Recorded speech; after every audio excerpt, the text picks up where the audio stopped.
हर हर महादेव, जय माता दी। एक बार हनुमान जी महाराज माता सीता को देखते हैं कि माता बहुत रोज ही सिंदूर भर रही हैं और बहुत अधिक सिंदूर भर रही हैं। तब हनुमान जी महाराज माता सीता से कहते हैं कि हे माता, आप रोज इस सिंदूर को क्यों भरते हैं।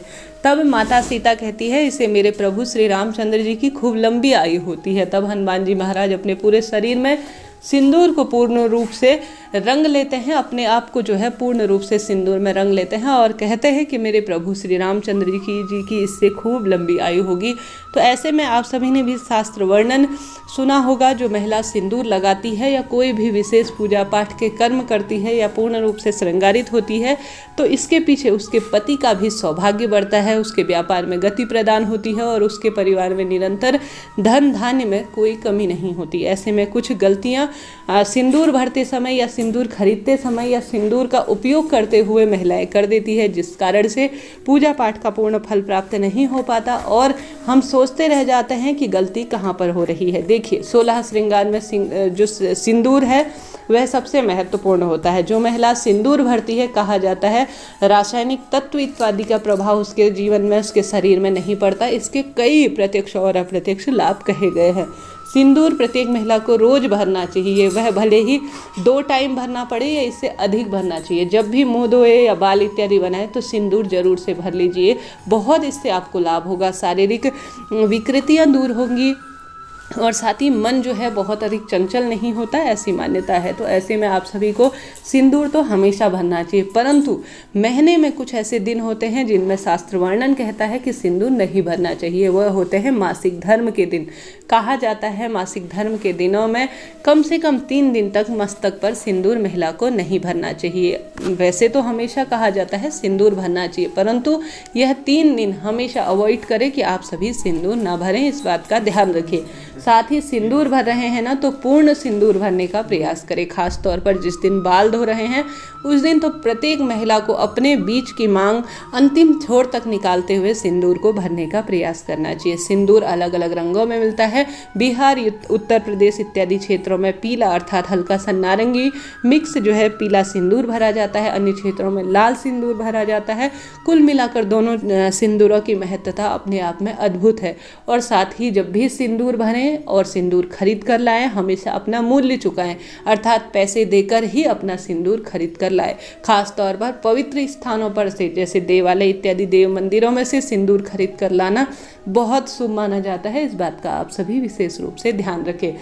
कभी भी अपना जो सिंदूर है, जिस डबिया से आप भरते हैं ना, उस डब्बी का सिंदूर कभी किसी को न दें। यह पूर्ण रूप से दोष उत्पन्न करने वाला होता है। महिलाओं को देखा होगा, एक ही स्थान पर शादी ब्याह मुंडन कार्यक्रम इत्यादि होते हैं तो एक साथ तैयार होती हैं, उसी सिंदूर की डिबिया में से सब लोग लगा देती है। यह पूर्ण रूप से दोष उत्पन्न करने वाला होता है। इस बात का आप सभी ध्यान रखें। अपना सिंदूर हमेशा जब भी लाएं, माता पार्वती को सबसे पहले उस सिंदूर का हिस्सा लगाएं, उसमें से थोड़ा सा अंश माता रानी को लगाने के बाद, माँ पार्वती को लगाने के बाद थोड़ा सा अंश उसमें से निकाल कर अपनी डबिया में भरें और माता रानी को जो है यह सिंदूर, जो दानी है, सिंदूर दानी जिसमें आप रखते हैं, वह डबिया समर्पित करें। उसके बाद वह सिंदूर अपने पास रखें और रोज उसका इस्तेमाल करें। हमेशा सिंदूर जब भी लगाएं ना, तो बाल इत्यादि पूर्ण रूप से धोले होने के बाद जब हल्के से वह सूख जाएं, तब जो है पूर्ण सिंदूर भरना चाहिए। यह नहीं कि गीले बाल बने हुए हों, बिल्कुल पानी टपक रहा हो, उसमें से सिंदूर आप लगा रहे हैं तो वह सिंदूर फैल जाता है। ऐसा मान्यता है कि यह सही नहीं माना जाता। सिंदूर जो है कभी भी जमीन पर आप सभी को गिरने का, बिल्कुल भी एक चुटकी ना गिरने पाए, इस बात का ध्यान रखना चाहिए। साथ ही हमेशा उत्तर दिशा और पूर्व दिशा की ओर मुख करना सिंदूर भरते समय सबसे सुंदर माना जाता है, सबसे प्रमुख माना जाता है। और कभी भी यह गलती ना करें कि दक्षिण दिशा की ओर आपका मुख हो। और साथ ही देहली पर हमेशा जो चौखट होती है ना, उस जगह बैठकर कभी भी सिंदूर नहीं भरा जाता, नहीं जो है दक्षिण दिशा की ओर कभी भी आपका मुख होना चाहिए। इस बात का ध्यान रखें। नवविवाहिता खास तौर पर आजकल की कुछ ना कुछ इन चीज़ों का ज्ञान कम रखती हैं, उनके लिए खास तौर पर यह वीडियो है। इस बात का आप सभी पूर्ण रूप से ध्यान रखें। अब आजकल महिलाएं क्या चलन में लाने लगी हैं, थोड़ा सा सिंदूर भरती हैं और जो है उसे बंद कर देती हैं। नहीं जी, ऐसा ना करें। बहुत सौभाग्यशाली आप हैं, जो आपको सौभाग्यवती बना रखा है भगवान ने। इसे खूब बहुत अच्छा सुंदर तैयार होना चाहिए। जब भी महादेव की पूजा करें या विशेष रूप से कोई भी देवी देवता की पूजा करें ना, तो आप सभी को पूर्ण रूप से बिंदी, मांग में सिंदूर, सुसज्जित होकर ही पूजा पाठ इत्यादि के कार्यों में बैठना चाहिए। यह सबसे शुभता के रूप में देखा जाता है, इस बात का भी आप सभी ध्यान रखें। अब कई बार होता है महिलाओं को कोई सिंदूर दान में देता है तो उसे तुरंत अपनी डिबिया में मिला देती है। नहीं जी, यह भी सही नहीं माना जाता। थोड़ा सा रुकिए, अपना जो सिंदूर दानी है उसे अलग से रखिए। कोई आपको दान में देता है वह सिंदूर आप अलग से रखिए, इस बात का भी आप सभी ध्यान रखें। साथ ही समय समय पर जब कोई विशेष तिथि पड़ती है, जैसे हरियाली तीज पड़ती है या कोई विशेष व्रत का उद्यापन कर रहे हैं, तो जरूर से सिंदूर का दान देना चाहिए। और साथ ही जब विशेष सुहाग के व्रत होते हैं ना, जो माता रानी का पूजन हम कर रहे होते हैं, तो माता रानी को सिंदूर जरूर से समर्पित करना चाहिए। काफ़ी शुभता के रूप में इसे देखा जाता है। जितना संभव हो, जिस दिन भी सुहाग के आपके व्रत हो, आप जितना अधिक सुहाग की सामग्री दान करते हैं, शास्त्र वर्णन कहता है, उतना अधिक आपके सुहाग में वृद्धि होती है। तो इस बात का आप सभी ध्यान रखें। जब भी सिंदूर भरे ना, तो माता गौरा का स्मरण करें, आपके सौभाग्य में बहुत वृद्धि होती है, ऐसी मान्यता है। शास्त्र वर्णन कहता है कि स्वयं माता सीता ने भी श्री रामचंद्र जी को पाने से पहले माता गौरा का पूजन किया था। आप सभी ने भी यह बात देखी होगी, सुनी होगी रामायण इत्यादि में। तो जब भी सिंदूर भरे ना, हमेशा अपनी अनामिका उंगली का प्रयोग करें।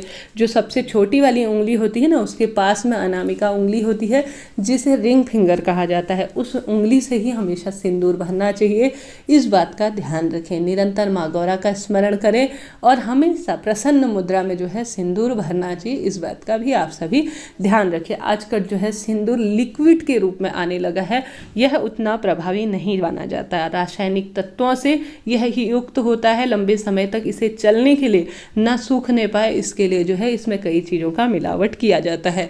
तो सबसे उत्तम तो जो लिक्विड फॉर्म के अलावा आपने देखा होगा पाउडर फॉर्म में मिलता है, वह सिंदूर सबसे बेहतर माना जाता है। तो आप सभी को भी सिंदूर विशेष रूप से इन नियमों के साथ पालन करना चाहिए। अपनी जो सिंदूर की डिबिया है उसमें से कभी किसी को सिंदूर न दे, इस बात का भी ध्यान रखें। सिंदूर जो है सामान्य नहीं है, जो महिला रोज सिंदूर लगाती है विशेष नियमों के साथ, उससे जो है उसके प्रति के भी भाग्योदय होते हैं, उनका भाग्य भी इनसे जुड़ा हुआ होता है। प्रत्येक महिला घर की केंद्र बिंदु होती है, कोई भी कार्य करती है अपने लिए नहीं करती, बल्कि वह उसका सुख पूरा परिवार उससे प्राप्त जो है प्रदान होता है, प्राप्त करता है। तो इस चीज़ का भी आप भी ध्यान रखें।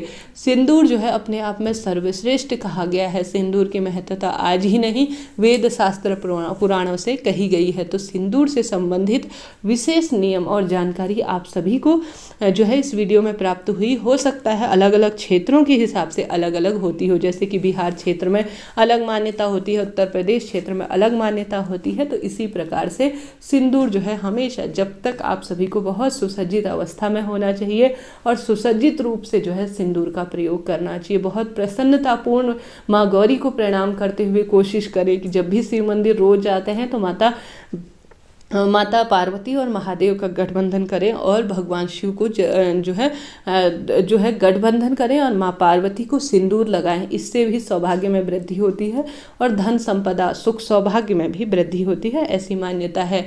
जितना संभव हो आप सभी को जो है प्रभु को प्रणाम करना चाहिए। अपने पति की लंबी उम्र के लिए जितना हो सके प्रार्थना करते हुए जो सौभाग्य से जुड़े हुए व्रत होते हैं उन्हें कम से कम उनको शुरू कर उन्हें पूर्ण करने का प्रयास करना चाहिए। यकीन मानिए पति जो है किसी न किसी तरह से धन हमारे लिए घर पर लाते हैं और महिला उस धन का सदुपयोग करती है घर परिवार में, उसे सही स्थान पर खर्च करने का, अपनी पूजा पाठ या जो भी कार्य करती है उसके माध्यम से दान पुण्य करती है, तो उसके माध्यम से भी बहुत अधिक उस पैसे में बरकत होती है। तो छोटे छोटे से कार्य और नियम है जो सिंदूर से संबंधित मैंने आपको बताए। उपयोगी वीडियो रहा हो तो चैनल को लाइक कीजिएगा, शेयर कीजिएगा, सब्सक्राइब कीजिएगा। प्रार्थना करती हूँ आपके अखंड सौभाग्य में वृद्धि हो। हर हर महादेव।